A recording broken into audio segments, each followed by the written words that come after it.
সরকারে দো আলমের কাছে একবার মক্কার কাফির মুশরিকরা এসে বলতেছে, ও মুহাম্মদ, তুমি যে এক আল্লাহর ইবাদত করো, তোমার আল্লাহর একটু পরিচয় দাও, বংশ পরম্পরা বর্ণনা করো, কোন বংশের তিনি একটু বর্ণনা করো। সরকারে দো আলম কিছুক্ষণ সময় চুপ থাকলেন। আল্লাহ পাক রব্বুল আলামিন সূরাতুল ইখলাস নাজিল করলেন।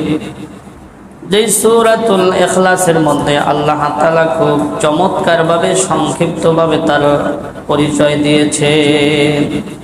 আল্লাহ তাআলা সূরাতুল ইখলাসের মধ্যে বলেন, কুল হুয়াল্লাহু আহাদ আল্লাহুস সামাদ লাম ইয়ালিদ ওয়া লাম ইউলাদ ওয়া লাম ইয়াকুল লাহু কুফুয়ান আহাদ।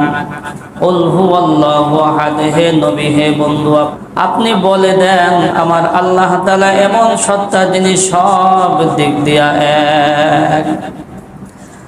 আল্লাহুস সামাদ, আমার আল্লাহ তাআলা এমন সত্তা যিনি কারো মুখাপেক্ষী নন, সব কিছু তার মুখাপেক্ষী।